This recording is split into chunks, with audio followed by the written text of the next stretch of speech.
Welcome back, cover junkies. I don't even know what that noise was. I don't even know either. Scientists are now like picking that up on their sonar, going, "What was that?" This is that unprecedented. a blorp? Blorp. I believe it's coming from the cover decoder nebula. That's a piece of This is ham the that just fell show. out of my ear. Well, this is the show where we reach into the nasal cavity of art and yank out a big old chunk of cover knowledge that we then investigate, stare at, and then flick away, where we'll live thank you. forever. We give it to That's right. Mr. Bean, and then he just puts it in someone's soup. Dude, he just sticks his head in the nostril. Why? I feel like Mr. Bean comes up a lot. That was because you had him searching our cavities. The Mr. Mr. Bean is a part of us forever. Dude, don't get me started on Mr. Bean. Because he pulled a 16th century saber out of one of our asses. As always, with me, I have Inks, the master of the quill, sketching away pieces of art that we all love to look at, which end up on our Cover Decoder website. Check them out. They are quite something. And of course, we have the Tape Finder General, hunting the woods of mediocrity.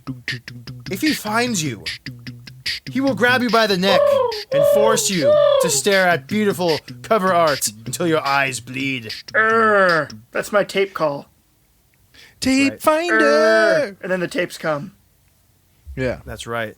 That is right. What's going on, fellas? What's happening? What's new? What's fresh? I'm feeling refreshed. I just got done doing a prungle huff, so I'm feeling pretty good. A prungle huff. A prungle huff? Yeah, you boys don't know what a prungle huff is? No? Dude, you introduced us to Flumpkins. I'm afraid. I just got to the fourth quest of Dr. Schleckweiner's pyramid of Blunk. And I hear Schleck Wiener, and I am suddenly not interested anymore. Well, you're going to hear about it because, folks, this is a revolutionary tool he's created. What it is, You know those tapes you sent over? I'm not sure if I can get into it. Is you do the bologna fast, okay?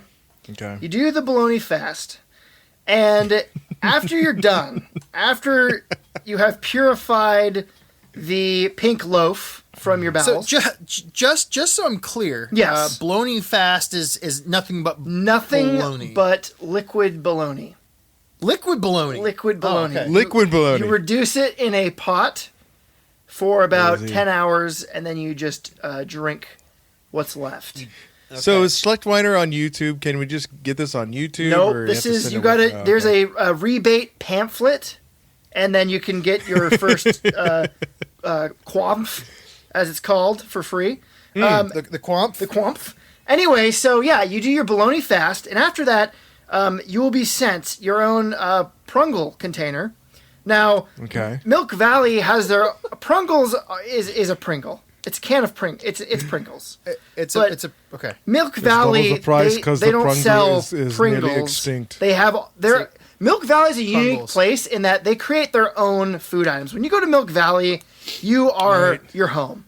You're home. And it's not a rip-off of Pringles at all. No. In fact, the Pringle predated the Pringle. No. This is a fine essence salt chip.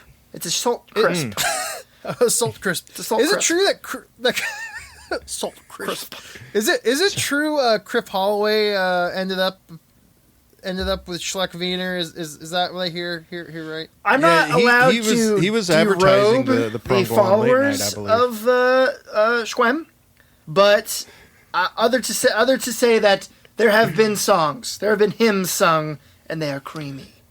Anyway, I have to say your skin has never looked greener. You look fabulous. And that's because the bologna fast happens. You're sent the prungle. It's a lot of fun. You're sent the prungle jar, and it has a convenient nozzle at the end, a nostril nozzle. Oh no!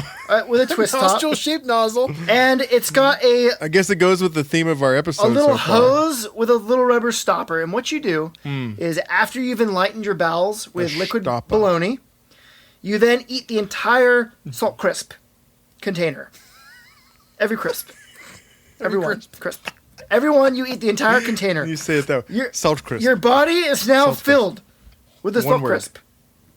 All right? Crisp. Every single one. Now, what that's going to do is that's going to bloat you with nothing but hot salt essence. Hot salt dust. Hot salt dust. You insert the plug. You release the pure essence into the plug. I'm wondering why I have to send off for this when I can just go to local gas station. Then you let that sit in the prunkle jar for about 5 hours, and then you huff the essence, the pure essence that has been brewed within your purified chamber of Quem. And let me tell you, folks, you feel like $100. All right. Well, I just gotta say, enlightenment is just a prunkle jar away. All right. So you huff your own salt shit. The Nice. tape's mistress is a lucky There's woman. there's no an dew. adventurous- This is pure salt mist. Okay, crisp mist. Well, speaking of mists, it's time for a new segment, y'all. Ooh, New segment, y'all. time. Segment time.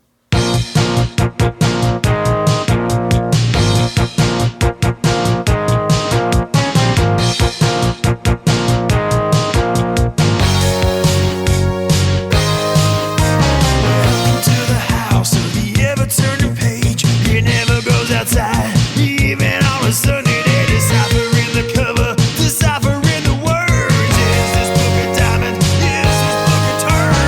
Engineers, book review, reading all the books so you don't have to. Engineers, book review, historic going blind from reading all the time. Yeah, that's right, folks. Engineers, book review. Now, as you folks may know from having listened, This is a guerrilla segment, folks. If you're listening for the first time, We're and listening for the first time. you don't know this show, then let me just enlighten you here. I, the Brengineer, am an avid reader. I love books. Books are piled in Especially if they varying come places. from a man who's lost his sight. Exactly. Around my home, I have them like mortar. They're in between bookshelves or on the floor. Dude, they're under his shelves. ceiling has books I attached have to it. books on my ceilings. It's insane. Engineer's abode is a cozy 80 degrees because of the insulation that the right. amount of books He has ingests creates. books like I ingest bologna, okay? It's nuts. That's right. Books are a little more healthy, but okay. Tell that to your Schleck Wiener. Wesp. No. So I went to Bend, Oregon. That's right. Home of the last remaining Blockbuster Of the video. last remaining blockbuster. Not a blockbuster, it's a sham. It's a sham. There's no VHS. There's no DVDs, tapes. Blu-ray. That's It's dead. Anyways. I just watched that documentary about the last blockbuster, and I went Yeah. up to tapes, and I was like, oh my gosh, we got to go there. And he like grabbed me by my shirt and was like, we're not going anywhere near there. It's alive. Jordan behind the desk He looked doesn't at me even know and what he a was like, VHS looks like. What's a tape? And I was like, be gone. Be gone. He held up his bologna slices into the sign of the holy shape and was backing up. Yeah. Anyway, it's also home to one of the best bookstores ever, Pegasus Ooh. Books, which has been Pegasus Books. which has been around for 40 years. 40 years of Pegasus Books. It's run by this old guy who got me to purchase his own horror novel, Tuskers, about super sentient pigs. Was he also going blind? No, he was not. I bought it and it's great. You all right over there? Inks likes them Tuskers. Let me tell you, folks. I can't. Can we see the cover? I don't have it here with Oh, me. damn Tom it! Hanks over here. I know. I need to see this cover. Now I haven't finished the book, so maybe I'll talk about it. But so far it's great. There's a scene where a man ponders the sound of his own face being chewed off by a pig. It's pretty great. But the real gem I came away with is this book, Paperbacks from Hell. Whoa. Now, I've seen this book, Paperbacks from Hell, all over the place. What a great Pals, online, different places. Look at that lettering. And this book, it's a coffee table book. It's only $25, and its whole concept is it's a walk through the history of 70s and 80s paperback horror novels. Oh man. Back when, so it was calling to you. Dude, the Pistachio Ranch is open.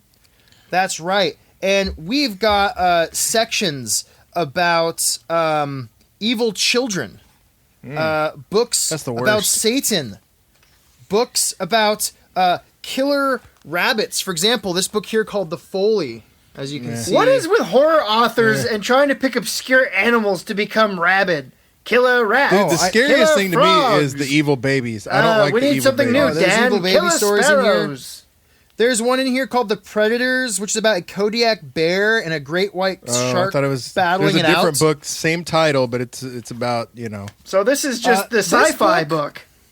This book is a beautiful Mega Bear. ode to a long lost chapter of publication history where your art had foil words. Yes. You had, I've been wanting to talk about those foil words. foil letters, crazy Dude, I have a curly book. Q fonts.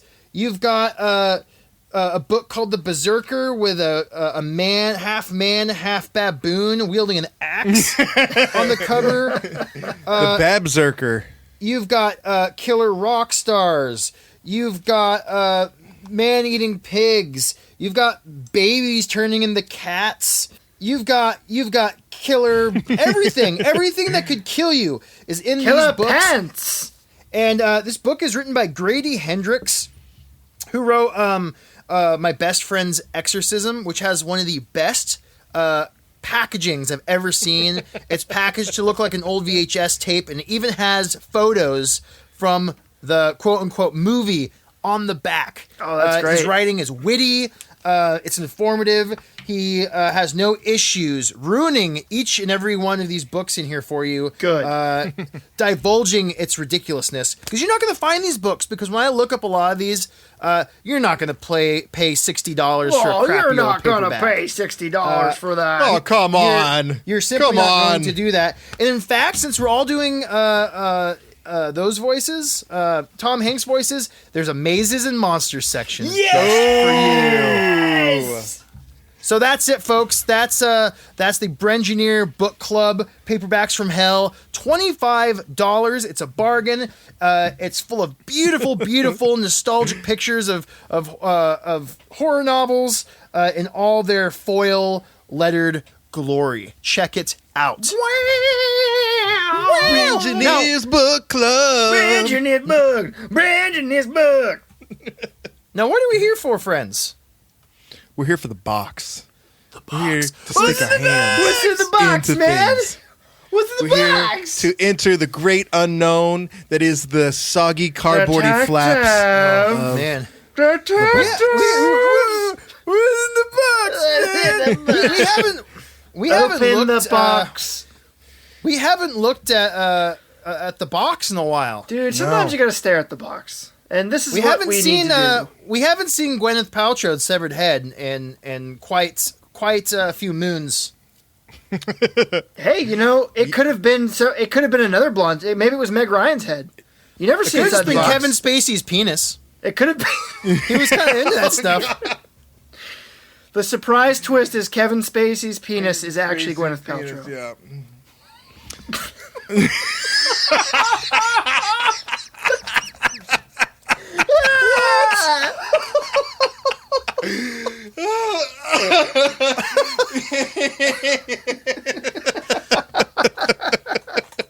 I feel bad for that Coldplay singer.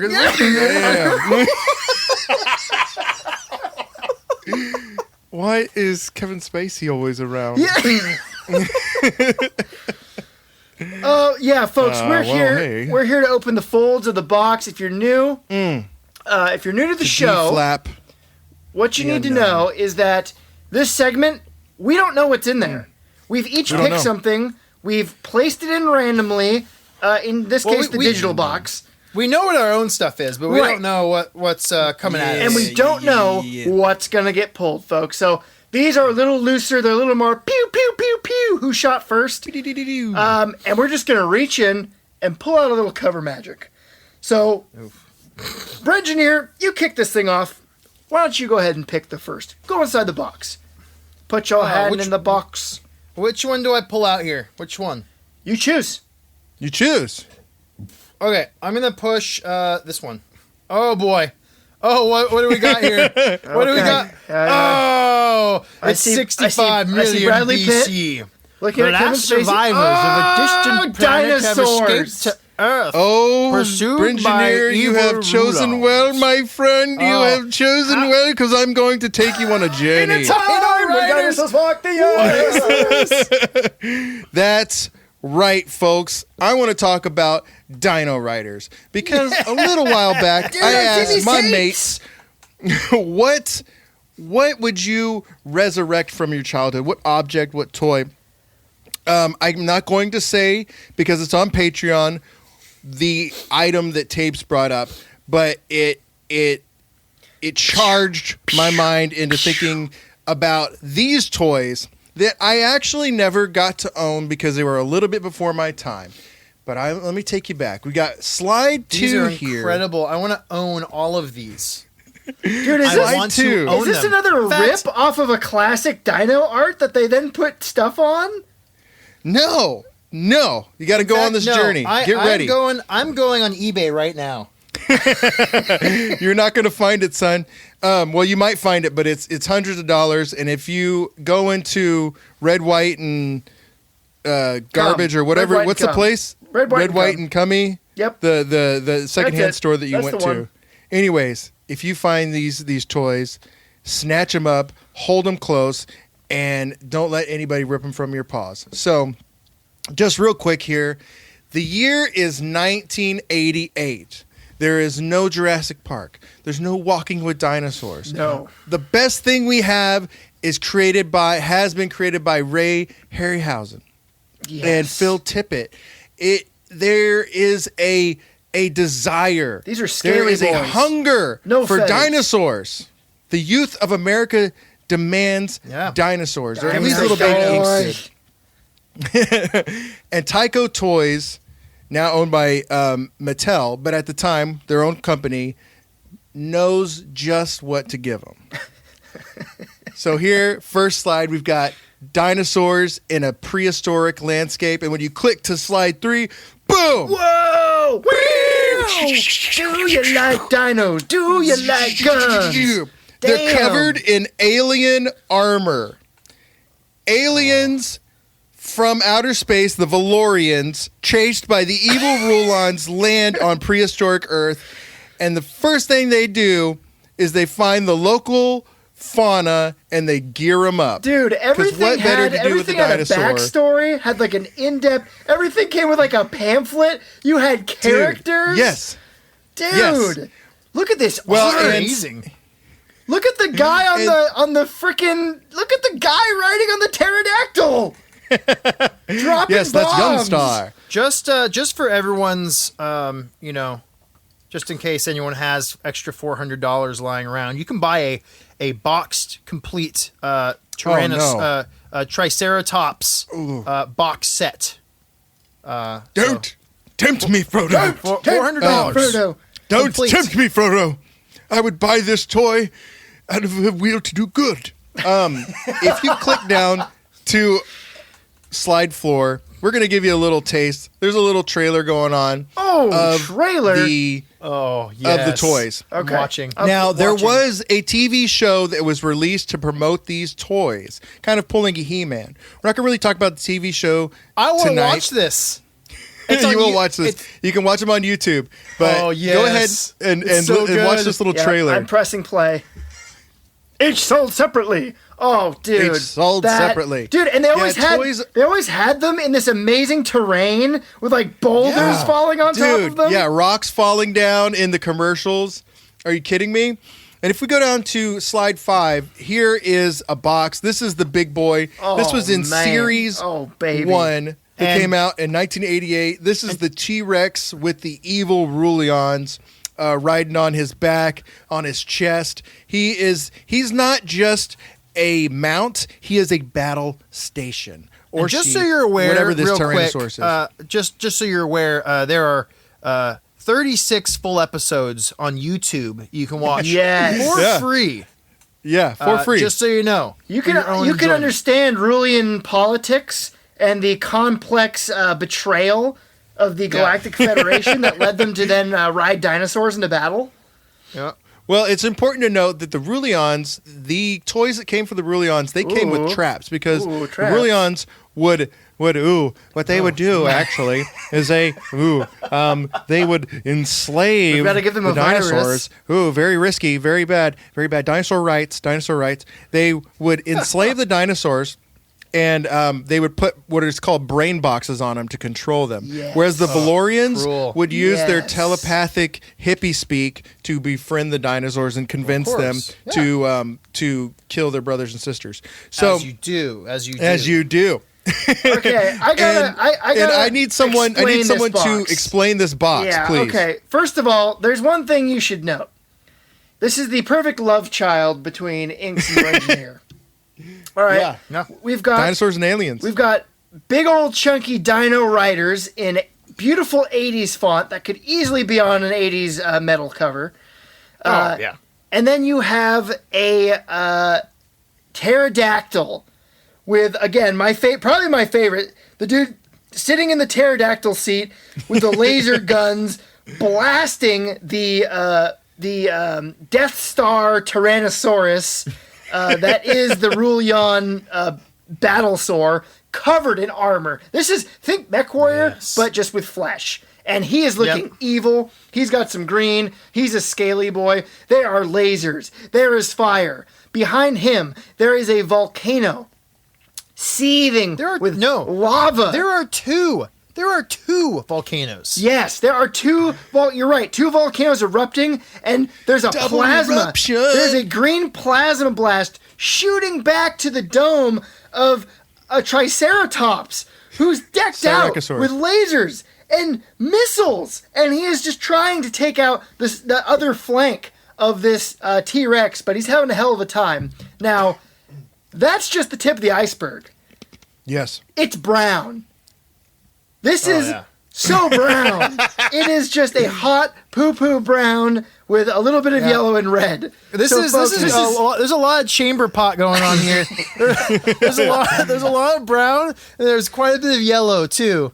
This is poo-poo pee-pee. Is this our boy Rudy Obrero? Who did this?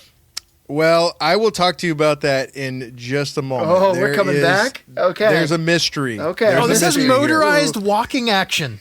But whoever is responsible for this amazing box art. Now, amazing box art. I'm going to call this segment "What's on the Box" instead of "What's in the Box" because this is why we're here. This box art was so amazing that it was actually used on the VHS tape. Oh. The VHS tape cover is also seen this box cover. I have seen this, and I've actually sent it to Inks before in the past. I'm like, holy crap, dude! Have you seen this before? I knew about it. I would go to this big, daycare ranch, I want to call it, because it was just like a big building with a bunch of kids that were watched by very few people. And we kind of had our own little society built in there, our own little, little Lord of the Flies situation. The Dead Dinosaur Society. We were poor. Parents had to work. But young tapes rifling through the VHSs covered in who knows what kind of film and jelly on these VHS tapes. But I pulled out this very tape right here, this Dino Riders tape. You had this? And lobbied, used my political influence with the children there to get this on the television on a daily basis right before nap time. Yep. And I never really got to experience the toys, but I experienced the TV show. And I always wanted one of these toys because look at these fucking toys. Look at this box. Look at the back. The box art that you described is actually a flap. Now, they don't make them like this anymore. The flap lifts up, and you get to see all of the gear that goes on the T-Rex. Look at it. You get to see the Tyrannosaurus inside. And then the kid is just wiping his face grease on it. Like, I was so bad. This is lovingly crafted. This isn't just some company vomiting out crap and like, kids like it. Don't like it.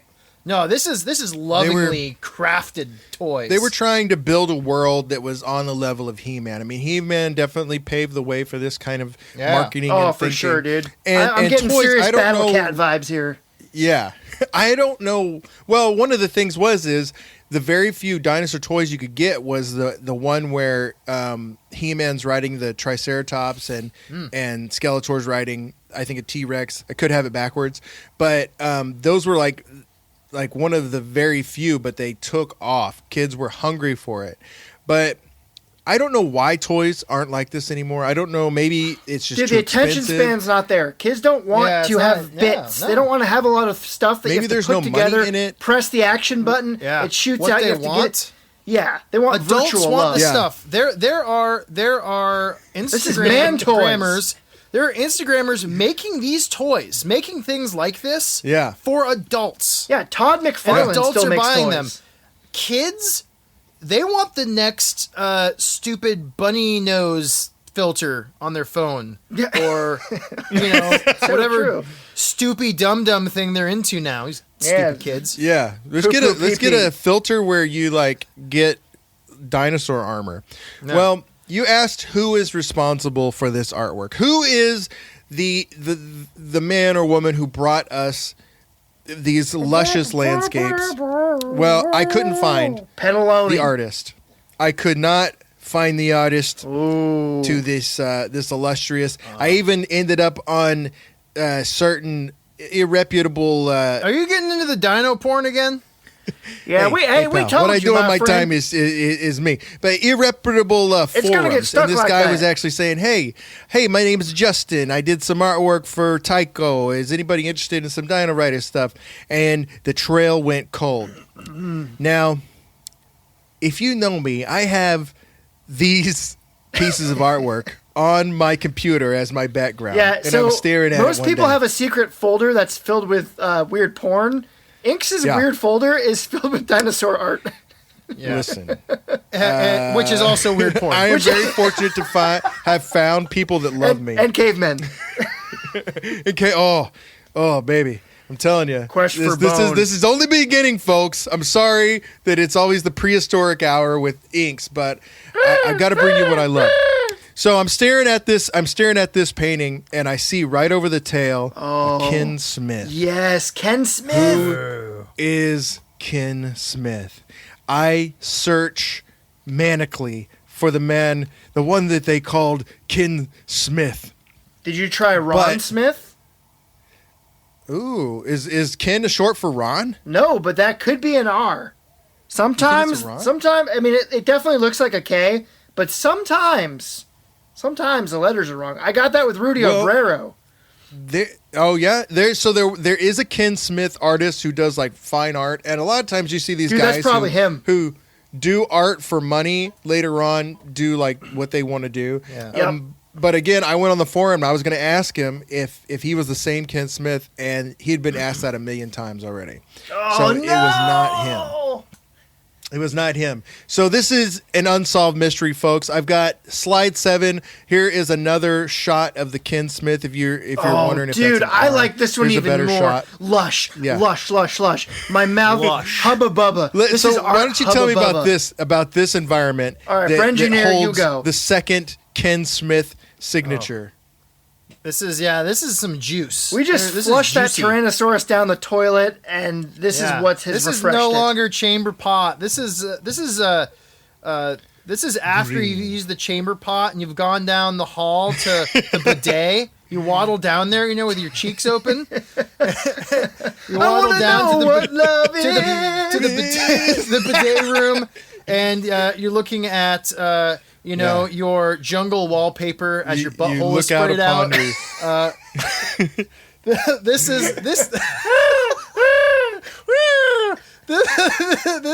is that. This is a jungle, green, lush, blue water, green Diplodocus. Look at this duck or Diplodocus. Brontosaurus, or I don't know, some sort of long-necked lizard. And he's got it's a Diplodocus. And he's got some sort of backpack, and this backpack is like shooting lasers out, and there's people in the metal backpack. They're like side saddles. It's so like side good. saddles. And then this Diplodocus is shooting.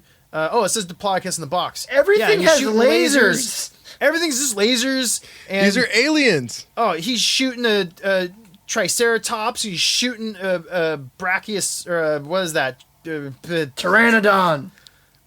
Flying thing. He's shooting a flying thing. That one. Yeah, that one's a pterosaur. Yeah. The one in the last image was a Quetzalcoatlus. And this also has motorized walking action. Full accessories, ready for Motorized battle. walking It's action. got These things walked. It's got a pivoting command module. Dinosaurs Pivoting command walked, module. folks. It's got twin hidden armed battle pods. Here's the Has thing, hidden dude. armed You just battle neck- pods. They tried to rockets. sell it by just doing a giant list of things that this thing had. Yes. Real walking action. Its head moves. This battery-powered dinosaur really looks alive. Fully articulated. All the words. And here's the best thing. This actually comes with little figurine dudes. Most of these things, I used to get the Jurassic Park vehicles, and they never came so with cool. a dude. So cool. So I'm driving around with this empty Jurassic Park car and no dinosaur. What the hell?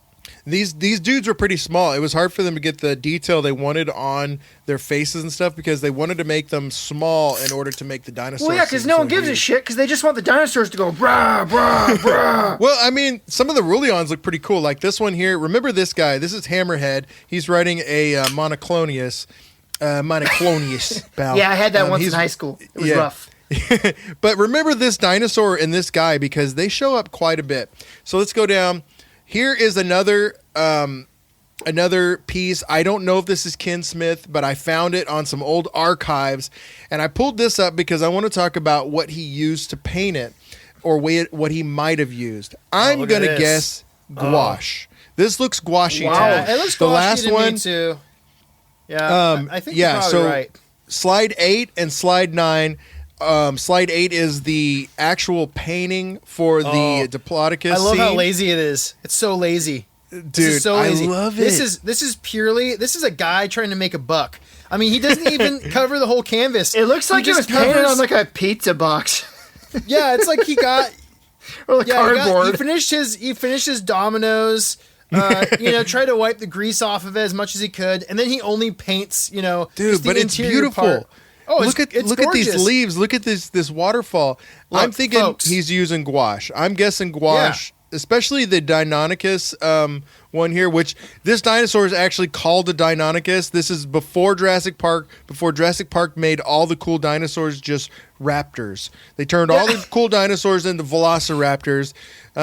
Wrong, very wrong. No, it's the Deinonychus, and they called it as so because there was no Jurassic Park. When you are doing paid work for somebody, someone's paying you to do a painting, do the whole canvas. Don't leave an inch around the canvas you're using blank and white. You could clip this down. This is not a complete piece. This is lazy. And he did it with the other one too. Yeah, but I have to remember, say, this is I've the done 80s. this This before, is and then just production. clipped it down You're going to after. get this This out, and is- you're going to yeah, get this to me in this 2 is- days, or you're out. This is pure production nonsense. This is like, oh crap, I got a day, gotta get it done. He gotta probably get it done. they probably gave him every dino writer package, and he had to do them in like a week. He probably didn't give a shit about the board. You can slap a brushstroke of green where the Okay, green that's is. fine. That's fair. You can slap a brushstroke of blue where the blue is. I don't know about that. That's just ugly looking. Therefore, this is a piece of I art. kind of like it. It makes it charming. It brings it into the real world. Because on the box, it seems so otherworldly. Inks, you love dinosaurs so much, you're going to justify this no matter what. Well, like I said, you can always crop it down, but the mystery remains. Who is Ken Smith? Who formulated pieces of my childhood and made me the twisted form that I am today? Like, I want to know if anybody has any clues to the origin of this person. Yeah, please, Strider, I have to believe you have one of these in your closet. at Gmail. Yeah. Strider, I will say, though, send us pictures of your personal Dino Riders collection. Dude, Strider just the other day put on their Dinosaurs for Hire. Get ready, folks. That's coming to an episode near you. I had no idea existed. I think but I then have we're going that to move game. on. We're going to move on because Ken Smith wasn't the only one doing Dino Riders art. Now this is lush. This is lush. This is a sweet picture. This is a poster, and it was often used for packaging. You can see it here on the packaging of just the figures on by themselves. It also holds the signature of the artist. But this is my favorite computer background. This is something I look at all the time. This was made in the 1980s, getting close to the 90s. I think the toy line ended in the 90s with the Ice Age series. But the dinosaurs got to the Ice Age? Fantastic. Oh, they did. They did. They went Ice Age with it. That's but badass. Who would like to describe this masterpiece? We have just an absolute eyegasm here. First of all, you've got the battle T-Rex running away because he finally realized he's outnumbered. Behind him, getting ready to blast the shit out of him, is this armored Stegosaurus who's got, again, the side cannons shooting a... This is battle tech with dinosaurs, folks, which I just can't help but appreciate. This is no holds barred. Combat. It's unabashed laser warfare, and behind is probably the most epic part, is because you have this mountain going up in 2 layers, and there's just a melee going on. There's just dinosaurs everywhere. They're shooting each other. They're having sex with each other. They're eating each other. Yeah, this is dinosaur war lasagna. Yes. Different layers. It's hard to look at, honestly, kind of. There's just so much. You don't know where to focus. No. Where do you focus your eye? This is a Bringineer Sunday morning piece of artwork where you just look at it for hours. Yeah. My eye goes right to the Tyrannosaurus. I mean, it's one of the coolest Tyrannosaurus Rexes I've seen ever painted. Yeah. And it's just, honestly, what this looks like, though, this looks like somebody stole, they found at Goodwill, a painting, a schoolhouse painting of a dinosaur, and then went home and, added armor and lasers to everything. That's what it looks like. How dare you, sir? How dare you? That's how it looks. Because it looks so perfect. I'm going to talk about the artist It's in amazing. just a moment. In just a moment, I'll reveal the name of the artist, the person who created this eyegasm, as Tape said. One of the cool things in the commercials, what they would often do, because the Rulion's dinosaurs were controlled with brain boxes, is if you could knock the brain box off of the T-Rex would immediately turn on the Rulions and start chomping them. So I got to appreciate the Rulion Lord up here with his red oven mitts on. Dude, I want His novels. name is Krulos. Inks, you need to write the novels. Yeah, dude. I know. Bring it back. Tapes has seen some of my ideas, and often they involve dinosaurs. So, but dinosaurs showing up in places they're not supposed to show up. He literally just picks an arrow. Okay, hey, here this time, dinosaurs and Vikings. Okay, dinosaurs Wait. meet a plumber.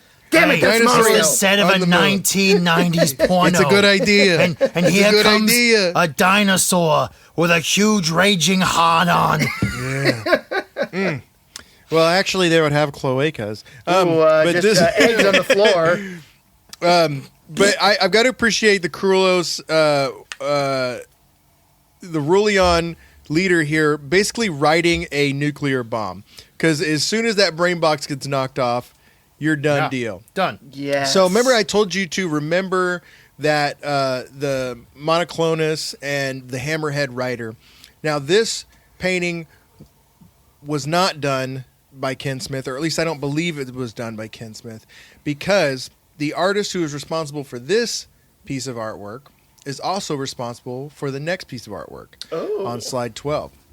This is his second chance, his update of the monoclonus dinosaur. This is a dinosaur with one horn, and this is real life. This is real life. Yeah, dinosaur. it's got these weird horns coming over the top of the frill, but it has the same color pattern.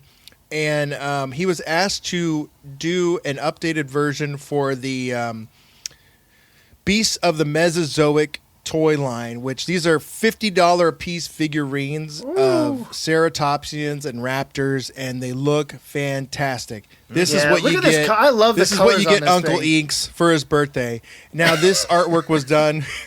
This artwork was done by Ezra Tucker, and Ezra's name is in that painting, the Eyegasm painting. And again, he is responsible for the Dino Riders monoclonus, and now he gets to do an updated version. And he is a fantastic painter. He's painting wildlife now, fine art wildlife. Got him here in the picture, dude. He's just posing with his elks. Why do they do that? Why do they do that? Look at his eye. Look, he's just like. Why are you sitting there painting dinosaurs with lasers and armor? And next thing you know, you're old. You're sitting in the gallery selling fine art. I just want to paint a bowl of fruit. You know why? You want to know why? Here's the secret. Because people buy that shit. People spend thousands of dollars for a picture of an elk, not a dinosaur in battle armor. Yeah, and I have this problem. I do a lot of that kind of work for the money. I'm not afraid to admit it. Here I am. I just want to paint dinosaurs. I gotta paint mountains. You're just an art-whore. You're just doing it for the money. You don't care. You'll just stick your paintbrush in anything, won't you? I think like the glorious nerds of our generation and maybe upcoming generations, maybe we will take the mantle and we'll be proud of our nerddom and buy dinosaur laser art to put up in our. But will we ever be rich enough to pay $10,000 for it? I don't know. We have a Patreon, $2 a month on Patreon. Guys, you gotta help us be able to afford laser dino art. We gotta fund Ink's dream of having a laser dinosaur over his bed. Yes, or being named after a dinosaur. If you listen to the James, or a dinosaur being named after me, if you listen to the James Gurney episode. Yeah. But I've got links here to Ezra Tucker's fine art website. I've also got a link to illustration.ezratucker.com, and that's when you get to see the stuff that he's probably ashamed of, or the stuff that he had to do to make money originally. And there is some juicy morsels on there. Let me tell you, folks. There's some childhood pieces in there. I won't reveal what I came across, because we will probably be seeing a Mr. Ezra Tucker again. But cool name. Cool guy, amazing art, and I'm glad that he got to do something awesome again, which is a dinosaur with a volcano exploding behind it. Hell yeah. I'll leave you with the two action figures side by side so you can see the difference. The sweet little monoclonus. Look at the redux. Dude. Yeah, there's no contest. And finally, the laser armored with Mr. Hammerhead on there. Now, when the Dino Rider toy series went away, again, I was a little bit young. I think I may have had my hands on Ankylosaurus from a Dino Riders at a second-hand shop, but I don't really remember that well. I do know that a lot of their molds and their models went on to be used by the Smithsonian for their dinosaur figures. They took out all the cool parts, the lasers, the motorized stuff, but they repainted them, and they used those molds to have their dinosaur line and their Ice Age mammals line. And I do have a photo somewhere, I gotta find it, of a young Inks holding up an Ice Age mammoth, I think from the Smithsonian collection. And so maybe I got to touch, just reach out a little bit and touch a piece of the Dino Riders history that is still impacting folks today. So awesome. Thank you for going on this journey of what's on the box. With what's in the box. And what's in the box? We have just left the nostalgia of Ink's childhood filled with dinosaurs and lasers. And it's time once again to dip our hand inside the box. Put your hand inside the box. What's in the box? Inks, pull out an item. Which My turn. Which slide are we going inside? Oh. Ooh. Hard to choose. Which one's got lasers? Which one? I'm going to go with the WITB because it seems like a secret organization. Yes. Let's see what's in the W. The WIBT organization. Open it. Oh, no. Don't stop. Cut! Willow. Why is it Fly always into go your back pillow. to Willow? Street lights. Mad morning Burglekutt. We can't escape, friends. We can't escape Warwick Davis. We can't escape. We can't escape Burglekutt. We can't escape the beautiful, hot, Burglekutt. dark, weird movie that is Willow. It has come up over and over again, and folks, I have become obsessed. I've had this mild obsession with Willow. Willow is starting to invade Really? my life. If you're on Patreon, you will know that Willow is kind of the common theme between all the episodes this year. It stalks But me. is Willow something you can actually become obsessed by? Yes. Is it really that good? And I'm yeah. going to make the case for why, folks, because you think Willow is a movie. No, it's not a movie. It's a world. It's a world, folks. And so I want to introduce you to Slide 3. In the mid-90s, 1995 to be exact, a book series was created to expand the world of the one and only Willow. So I give you the Chronicles of the Shadow War trilogy, folks. Now, real quickly, I have to do a plug here. Like I said, Willow has kind of been in my brain, and it got reintroduced to me by a fellow friend of ours. He actually has a podcast. You guys should definitely check it out. It's called Alignment May Vary. Alignment may vary. Oh, I know what you're talking about. It's a really cool podcast. Basically, they just do deep dives on monster lore in D&D. Well, that's bestiary. Dungeons. That's the bestiary. That's the bestiary. Yes. They just go deep into the monsters of D&D, and it's high nerddom, and it's awesome. But And Alignment may vary is a different thing they do.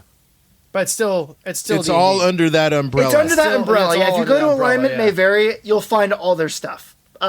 Anyway, this individual found me, and somehow the topic of Willow came up, and he said, "You know, there's a book series, right?" And I went, Oh, we've had this talk before, no, too. no, no, no, It's not possible. no! What's the box? And sure as shit, folks, he handed it to me, and I was not prepared for what I was about to read. But before we get into the book, let's talk about the covers. I put them all up here. I've seen these books 100 times. Yes. And I've never picked them up. I've never taken them home. I never knew they were the Willow books. Right? I know. Dude, you find these at Goodwill. You find these in Powell's. You find these on eBay. You find these everywhere. These Dude, are Willow not hard stalks books. you from the These shadows. are not hard books to find, but I never knew they were the Willow books. Is So it learn because something today, people? Is it because a certain person's name is attached to it? Yeah. He whom not named. Hey, no, okay, George we'll talk Lucas? about that. This is not. This is pre Metachlorian George Lucas. Okay, this is when George Okay. Lucas's hat still fit, and he wasn't eating quite so much chicken. Like he was still a human being. Okay, I love chicken. there was no Jar Jar Before Binks he in his learned pants. that he didn't like sand because love it me was some coarse chicken. and it was rough. coarse and rough. So let's start off with the covers, because folks, the other thing about these is I think these covers are so cool. Anyway, Brengineer, why don't you take this first book? Take Shadow Moon.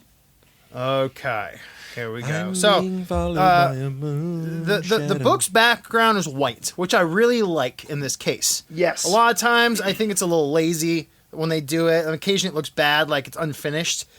But the way the font works in here, it looks really cool. Except that the first book has a nice giant red box that says an all-new saga based on the movie red box? Willow. That's the one thing I wish they hadn't put on there. I hate that junk. Yeah. Anyway, you kind of have to do it, otherwise people don't know it's about Willow. No. But still, I mean, what do you gotta do? So anyways, we've seen it tastefully done, like with the Prydain series and stuff. Sure. The next worst thing is George Lucas is on top. Remember, though, George at this point, that was not a bad thing. That was a good thing. George is always on top. And by Chris Claremont and Shadow Moon, really great fonts and clearly foil and all that nice stuff. And then you have the art, and it's just this armored knight.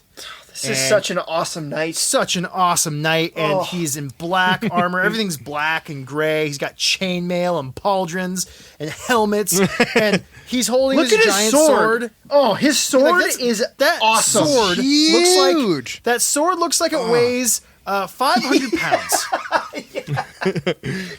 And, you need twin Conans to lift that bad boy. Yes, you do. And once again, like all good fantasy, it's held in a suggestive position. Yeah. You know, I'm gonna shaft he ya. wants everyone to see the size of his sword. And there we go. And this is just fantastically painted. I mean, it's almost it's kind of unreal. It's almost photorealistic. Yo, if you zoom in on the leather, the lighting on this thing is freaking incredible. Yeah, the leather's pretty incredible. Creepers. The art on this thing is nuts. The chainmail. Look at the little like dimples and divots in his armor. Yep, everything looks well worn. This guy's been through battles, and that's the first book. I think it's a great cover. Yeah, and I love his sexy Solid little cover. chainmail face covering. Like, he's got a little mouth. What the hell is that? That's not gonna do shit for you, dude. It's just gonna make you look COVID nice. times, dude. He's got to wear his mask in the castle. Yeah, but he's that asshole with the ones that have little holes in it. Well, yeah, they keep telling Dude, he's him COVID ready. I need you to keep your chainmail up above your nose. Yeah, okay, sir. pal. Yeah, sir. Excuse me. Yeah, so that's Shadow Moon. I haveth the lighting a is medical incredible. condition. Incredible lighting. Inks. I'm gonna give you Shadow Dawn for obvious reasons. Shadow Dawn. The only thing that is missing in this cover Penis. is a laser turret strapped to the back of this dragon. No, this is another very well done cover. Chris Claremont is now on top. George Lucas is on the bottom, though his name remains the largest.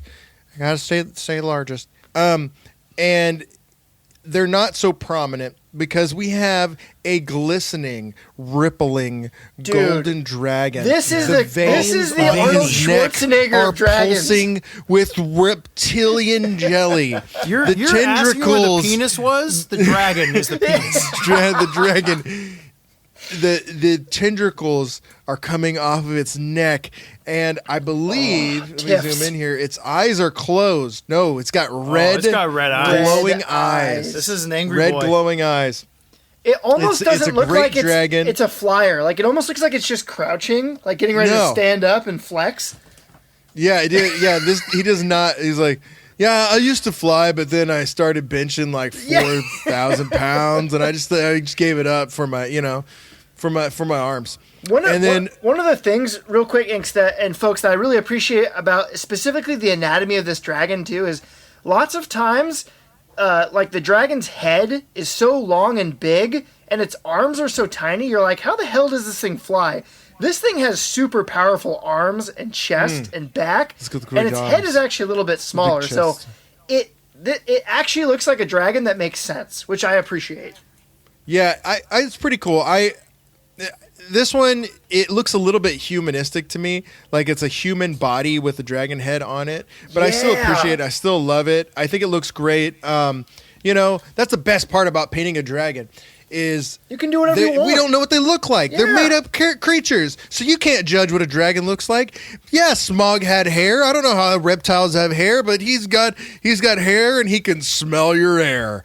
But back to the cover, we've got a cool, serene lake in the background, and there is a island keep, an island castle, a castle carved directly from the rock. My favorite type of castle tower made to of draw. gold. It is gold. It's glistening in the sunlight, and there's another dragon about to roost its rippling body upon the carapace top of the castle, and it is called Shadow Dawn. And again, the lettering is good. There's not so much attention drawing to the lettering because and it's blue this time. I love that. We've got the Mr. Dragon Olympia over here. Yeah, that's right. Over on the left side. I got to get buffed before I go find this other dragon. You know what I'm saying? That's Just in case she's interested. And then, folks, I'll take the last one, Shadow Star. The lettering this time is a gold, and you've got who I believe is a Laura Dannon. I haven't read the last book. Kneeling. Where's her red hair? I know, right? And she's holding this little hatched dragon egg, and it's going, it's getting ready for a suckle. It's about ready to rip into the... You need to get you some chainmail if you're going to handle dragons. Again, like, the character is so well done. The lighting is so well done. It's just an incredible piece. And what I love about these 3 covers is they're such a complete package. Ooh, I love the little dragon silhouette in that egg there. Sorry. Dragon silhouette. And she's got pouches. Push. She's a got traveler. pouches. I love that. I love that like extra little bit of storytelling. Yeah, Sorry, and go it's ahead. just such a complete trilogy of covers. I'm telling you, folks, even if I hadn't known that Willow was stalking me, I still would have picked these books up because these are awesome fantasy covers. Now, speaking of dragons, we have to talk about the man who created this, the Master of Dragons himself. If you go on down to slide 4, you're going to see the man, Cielo Cabral. I know I fucked that up, but that's how it's going to go. All right? What's his name here? Yes, this is him. His name means plum tree. Cielo Cabral. It sounds like a spell. It does. It's an art it is. style. And this man weaves magical he's good looking pieces. too. Look at him. He's a good-looking boy. I you know, that's what happens. I feel when you better when I day. look at like Jeff Easley, who looks like me but paler, and a better artist. Like I love seeing like the troll like artists. It's hard when you look at Boris Vallejo. Yeah. That's what I'm saying. And you know, it's something here. about these guys who are born in like so beautiful. This guy was born in Argentina, Buenos Aires. The artists from that region don't age. They just look good forever. God, yeah, I know. Yeah, it's amazing. Boris, All the Look at these papaya. dragons. Look at this guy's clouds. Yes. Look at Okay, these so flowers. Are you on his website? this Yes. is the Argentinian. Yes. This is the Argentinian inks because he's also colorblind. Oh, look at the! I want really? this calendar. He draws dragons and he's colorblind. This is literally. Oh, he inks. is? Yes, he's colorblind. colorblind. Yep. So a little bit about him. He did very limited courses in drawing and advertising design. He went to work straight away as an illustrator at the age of 18. So Holy shit. right out the gate, kicked in the door, heavy metal I wanna guitar. be like him. Yeah, started painting. He at 21 he went freelance and started doing art for himself. Cry into your pillow, all of you out there. Yeah. We all wish. However, this is what's important. He became obsessed with dragons when That is he moved. He moved to Barcelona, Spain, and then in the 80s he started seeking out other fantasy authors and companies, and he landed Bantam. And this is predominantly, Bantam Books. This is predominantly one of the series that's mentioned. So I believe this is probably one of the first book series that he worked on. And he became obsessed with dragons because he started painting them because, you know, kind of what was required for what he was getting into. But he went deep. And so he started looking up different dragons, different countries' types of dragons, what they looked like. and just developed this love smelled like of the dragon. I mean, who doesn't love a good dragon? All right? It's everything. He went on to do a bunch of pretty illustrious work, things such as heavy metal. He did, many book covers, album covers, magic cards. He did a comic with Jodo. You know who I'm talking about. Jodo. Yeah, Jordadowski. Jordadowskis. Oh. Yep. He did a comic with him. That's He's in some Forgotten Realms. Some Conan. Oh, yeah. This guy has gone pretty deep into the fantasy water hole, folks. And he's a pretty big deal. Onto his art style, he mainly does acrylic and oil. And I couldn't find really anything about how he did these pieces specifically, but what I did find is on Christopher Paolini. If you remember the kid who wrote the love child of Aragon books, of Lord of the Rings and frickin' Dragonlance, those books. Yep. He, for the 10th anniversary, he commissioned this gentleman to do a piece for it. And I have included a link to his website, and you can actually watch a little interview, and you can see all to the music of some beautiful pan flute, him working. Oh, you gotta have pan flute. Dude, especially if he's from like South America. Yes. Oh, I love that shit. It's full One of on my pan favorite flute. things to do to drive my family nuts is to look up pan flute covers of like 80 songs. But it's really cool. One of the things he does is he'll basically do digital renderings, and then he'll show the client. They'll choose one basically, and then he'll draw. He'll then sketch it. But what he'll do is he'll take his dragon and he'll actually trace it on like a piece of cardboard or whatever, and he'll put that on his canvas, and then he'll do the background around the dragon, so that when he removes it, the dragon is completely blank. And then he'll go in and he'll paint the dragon in, which I thought was kind of cool because I haven't really heard of a whole lot of people using stencils. So cool technique there, folks. If you want to isolate something, make a stencil. Makes a lot of sense. Hey, make a stencil. Make a stencil. Oh no. You need to isolate something. That's find yourself a stencil. Get yourself a stencil. That's our boy here. Very talented, master Dragons.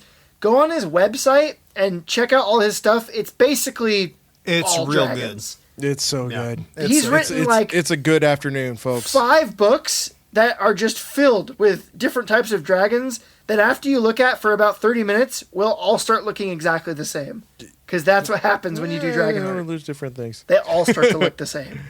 To paint the dragon, you must think like the dragon. You must become the dragon. You must become the dragon. But you folks, must think about flying to the air. we have to dip into these books a little bit because this is not your father's Willow, okay? This is not the Willow you remember.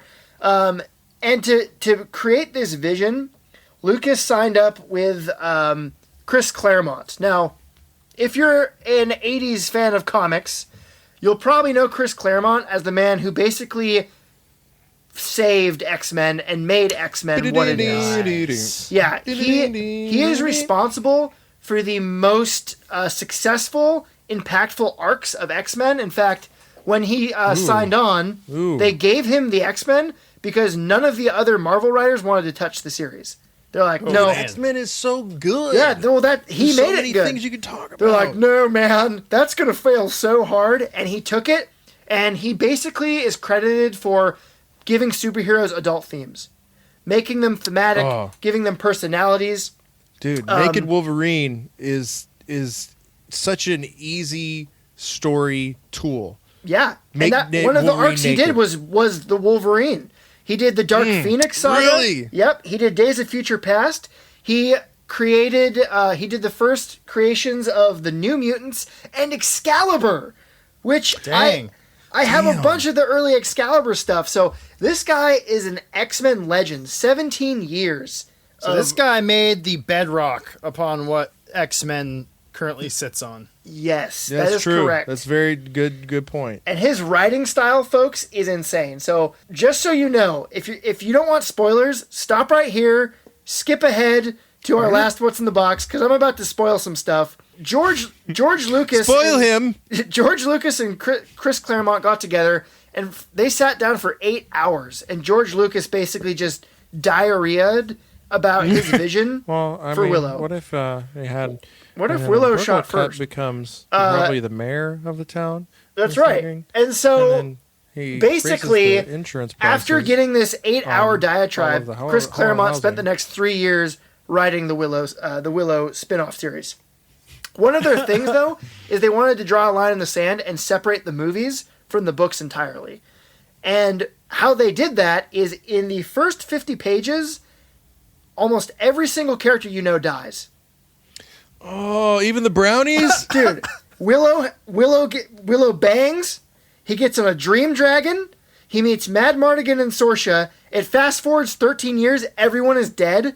Willow has a Viking braid and a beard. He is now a full-fledged wizard. He slays. His wand is fully erect. He slays death dogs with a spear and a sword. And he snaps his own son in half because his son is transformed into a death dog. Oh my god! What? Dude, I want to see Castaway Willow, dude. So Willow smoked a bunch of bath salts, dude. Yeah, Willow joined a biker gang. He went to Tangs. He got, dude. I want to see this. His name. Make this movie, Ron Howard. His name isn't even Willow. It's Thorn Drumheller. His name changes. What? Dude, how does that happen? I'm telling you, folks. So here's not a tree anymore. Here's the controversy about this book, and this is why I love this so much, because you go on the forums and people are like, there's like 5 people in the room who say these books are amazing. The other 100 people said I got 20 pages in and I stopped. I didn't not like it. I didn't necessarily like Here's it, the question. but I just once I found out all my favorite characters weren't in the book, I stopped. And okay, if this series wasn't connected to the name Willow, do you think more people would like it? No, I love it. That is genius. That is such a bombshell to elevate a series. But I think Josh is right, though. He's wrong. I think Josh is right. I think by killing off all the characters, there are cynical people like us. Like, I think it's awesome. Yeah, screw Sorsha. No one likes Sorsha. I wanted to see busted Mad Mardigan. I wanted to see Mad Mardigan roll up in his van to Willow's village, walk out, and beer cans falling everywhere. But that's what everyone expected to happen. You don't expect this apocalyptic cataclysm to destroy Tir's Lean and every other city that matters, and for everyone else to be walking around like, what just happened? In the beginning, this is zombie apocalypse Willow. Willow talks about how he's spent the last 13 years of his life trying to figure out what happened, and his entire life has been wasted because he hasn't figured it out. Dude, I cannot wait to listen. Read it is mind-blowing. It is on audiobook, folks. Check it out. I can't wait. And not only that, but Willow is still following me. I found something else. It's coming back again, folks, but I did too, actually. I went on this journey, and these books are incredible. I'm 100 pages in, and I'm telling you right now, stick around and keep reading it. It's heady, it's weird, but it's definitely worth it, and you should definitely check it out. Dude, can't Excellent. wait. I will, next time I see these in a secondhand store, they will be mine. I will buy them. They will be mine. All right, folks, it's my turn. We've got one final item. What's in the box? Let's open it up. What do we got inside here? Oh, it's clammy. It smells like pistachio. Now. Yes! Yes! What is this? Dude. No. Dude. Hot dog seal, shitting out bones. Dude, what is this? Oh, this is collage. Right. So, you all know that Brengineer loves metal. I love heavy metal with all my heart. It's the purest, most wonderful genre. No, it's not just people screaming into a microphone. That is some of it. But there's also fantastic guitar work and energetic drums and amazing vocals that are not screaming. And just an endless array, an endless, ceaseless array of album covers that are And shitty at incredible the same time. and Oh my terrible, goodness. terrible. Now, one of these bands, one of the, I want to say, founding bands of heavy metal, of speed metal, one of the first bands to have a mascot was the band, the New York band Riot. Riot formed in 1975 by Mark Reale, who unfortunately passed away a few years ago. Riot continues on now as Riot V, or Riot 5 maybe. I don't know. You pick one. Pick one. Riotive? Who cares? You pick one. Now, Riot's early music in the 70s was very much, it was, you know, the 70s. It was hard rock. They were a hard rocking band. Leather and balls. Leather and balls. That's right. It was your typical rock and roll. They were singing about living hard, Swords and drinking tequila. hard, getting with the dirty women, swords and tequila. And they were quite successful in the 70s. They peaked in the early 80s with their album Fire Down Fire Under. Down Under. And then Which is the best album they've put Wasn't out that a Disney movie? which is an amazing album. They put out Thundersteel in the late 80s, which was their first power metal album. So there we go. That's just a real short short history of Riot. There's a lot more to it. I mean, they had all sorts of issues with their label and members being fired unexpectedly and people quitting and so on and so can't follow forth. me. But they've always had fans, particularly in Japan. For whatever reason, Riot has always been big in Japan. Japan just loves chooses things Riot. that they adopt, and it's now theirs. Yeah. Well, their second album that came out in 1979, Narita, was released. In Japan. Now, it came out in Japan. And it wasn't actually available in the U.S. For quite some time. Was it in like I said, Japanese? No, it was not. So, I have my own personal Riot collection here. And here's my big, beautiful LP look of at it. that seal, man. This art is crazy. Who wants to... tapes. You do. Okay, Narita. all right, well, so glad that you get to do this one. here's what we got here. Okay, well, we got Riot in big black letters with Narito written in sort of that, that Japanese font kind of style. Calligraphy, thank you, yeah. And then written Japanese, next to it in actual Japanese calligraphy is probably, I'm assuming, maybe the same word. I don't read it, so if anyone knows it, let us know. Scrolling down, you have what is a bomber or some sort of fighter? Brengener, you might know. You're a plane guy. It's just Okay, just a passenger plane. And it's flying over this landscape, and I think there's an explosion next to it, or a tree on fire. Yeah, you can't see on this one, but there is a burning. There's building. a burning building, and it's flying towards the gas explosion that is about to come out of this sumo wrestling seal man, who is holding an axe and is the color of Oscar Mayer hot dogs. He is processed meat pink, or maybe that's just a really bad suntan. Processed meat pink. That is going in our color palette, folks. Processed meat pink. Below him, he's in the sumo position, and below him are the skulls of his victims that he probably sucked clean because his muzzle is all red.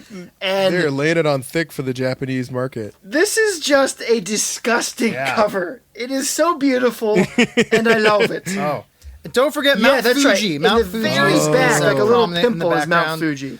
Now, you described it very well. To give some further background into this album cover, the theory is they made this album specifically for Japanese audiences. Nice. Narita is actually an airport. He only needs a katana. That would make it fully That is true. So there's an airport which a according to some things I read, was built on a burial ground, and the Japanese believe that the planes flying out of this airport are haunted. Thus the bones.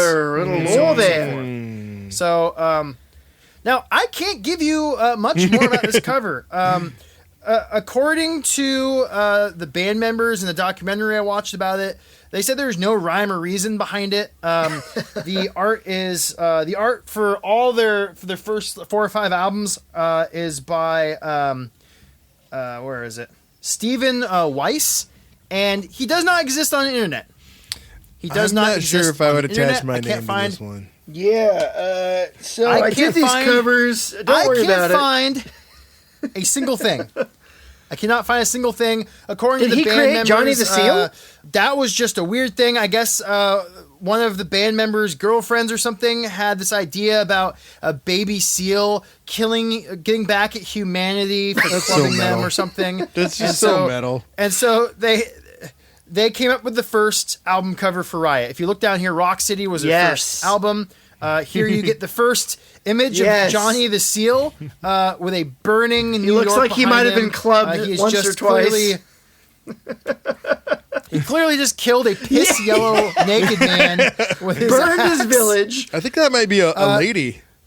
Oh yeah, you're right. There's some boobage. Yeah, I don't know. Yeah, I think you're right. Who wants to describe what's going on? We did a pretty good job already. All I can add is that Johnny has now he from the first album that we saw, he's now done the keto diet and he's looking good. He's looking doing very CrossFit. Purple. He needs more He's looking oxygen. very purple.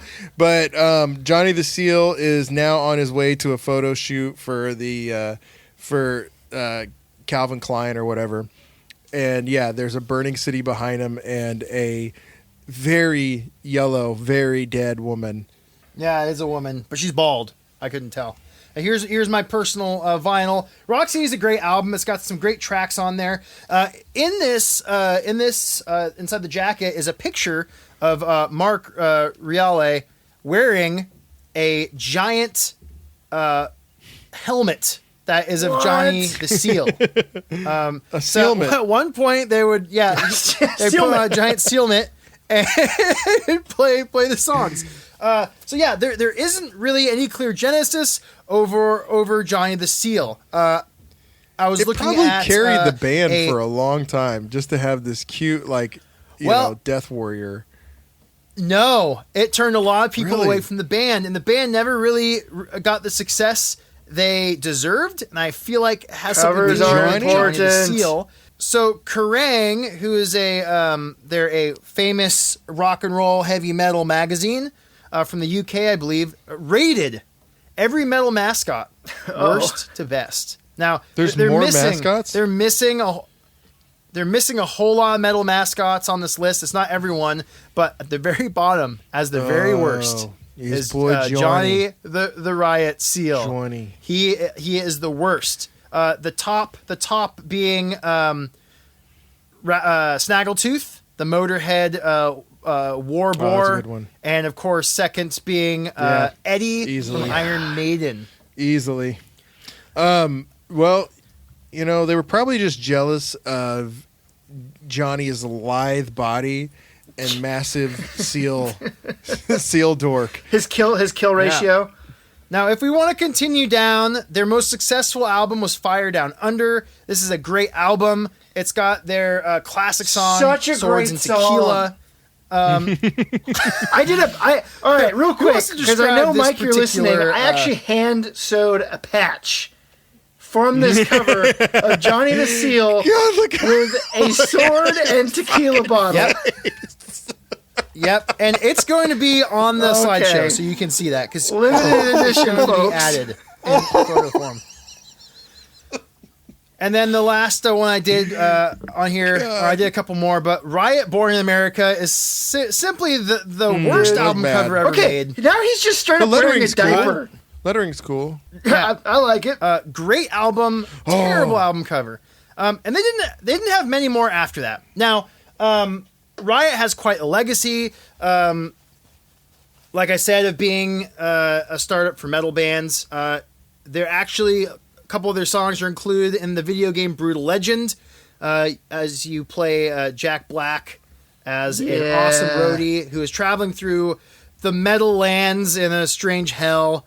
You can turn on the car stereo and you get treated to the song Narita, which is a classic off the album, and of course Road Racing, also a classic off of the 1979 Narita album. Definitely check it out. Albums are covers are important, but they're not. Sometimes they mask the goodness that is actually inside, and Riot is absolute. That's a good point. Still And for you folks out there, especially when it comes to heavy metal, especially 80s heavy metal, don't judge it by its cover, because you will miss some gems if you do. No. Gems. Lastly, just to finish off, we can see where Johnny the Seal currently resides in the CGI age. And what we have doldrums is we have a computerized Johnny the Seal who's done a lot of sit-ups, has clearly lost an arm and regrown a metal one. He doesn't eat hot dogs. He's breathing again. This is taking a shitty property and making it awesome. Yeah. And he's holding aloft. Look at his donkey. Axe, look at his bulge. His bulge. Lightning is just everywhere. And this is an awesome album. Bigger, please. He's got the tome of power in his pouch. They put out. This is the first album they put out post the 2013 death of Mark Reale. It's a great album. It's full of all sorts of wonderful power metal cheesiness.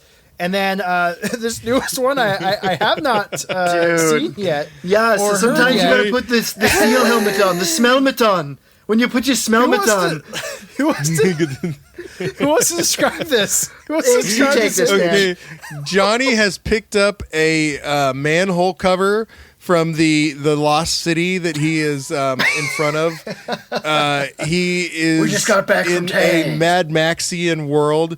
Yeah, and he's got the manhole cover from Riot City. It looks like Riot. I have to say the lettering is fantastic.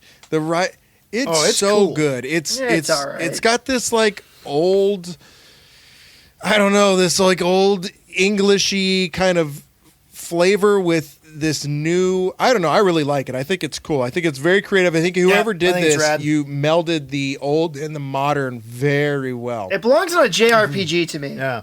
It'd be perfect on that, especially that big red V behind it. It belongs on like this looks like a Castlevania. Yeah, exactly. Level, like a Castlevania. It's not like, my 80s metal anime. All right, I want my Metroidvania Johnny the Seal. Johnny the Seal anime. Come on, that's where it belongs. He's got an incredible axe. It's got some sort of power crystal, some sort of aqua power crystal, and it is made of car parts. It's what powers the lightning. They're actually world building here with Johnny the Seal, and I just cannot wait to see where it goes. Part. It's made of car parts. He's got a manly fur on his forearms and just on his upper chest only, because we can't conceal those abs. We can't Johnny the Seal the abs, and he's got a whole. Now I will say this: he's got a whole posse. He's got a posse of seal Jimmy, men. That's Jerry. That's Joey. Benny. Jenkins. And Jesse. I think the shield was added on post painting. It does not look like it belongs there. I think there's probably maybe he was giving the looker the finger perhaps, or doing something equally awesome, and they covered it up. Dude, I hope it's the hillbilly claw from Roadhouse. That's what it is in my mind. Holding a larynx. Well, my friends, there we have That's it. what's in the box. What was in the box today?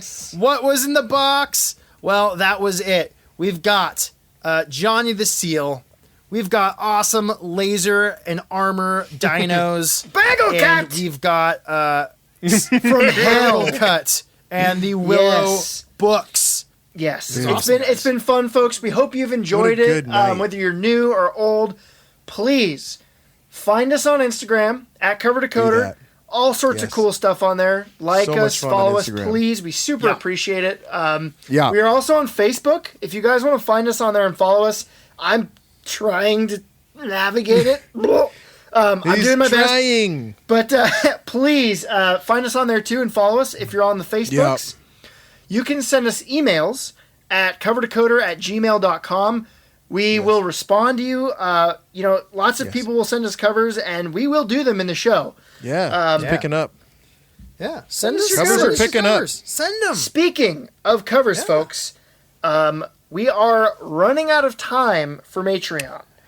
So if you folks want to be a part of the cover cult and you want to get those Matreon benefits, Do it. You gotta sign up now. It's $2 a month on Patreon. You can find it in our link tree, and we're going to do all the covers of our Patreons. We are going to rank them however we see fit, and everyone is going to get a leather patch, and Smell them. two individuals are going to get original art, folks. So all you got to do is join our Patreon. You get tons of awesome content. Racking up a couple hours now, I believe. I think we've got so much fun on there. You get to 7 get hours really or more. personal with us. Yeah, you get to hear some cool stuff. And finally, for all of you regular listeners and Patreon members, we have another contest. Another one. Our season finale. I can't believe it. Our season finale is coming up, folks. Oh, man. It's coming up really fast. We'll go into a little more detail, but just so you know, send us your covers. This is a little more exclusive. We will actually pick several of the covers, and then one of you will win. One of you is going to win some merch, and all you have to do is send us your covers, and that's going to be the season finale, folks. Thanks for joining us on this cover quest, and remember, covers are important.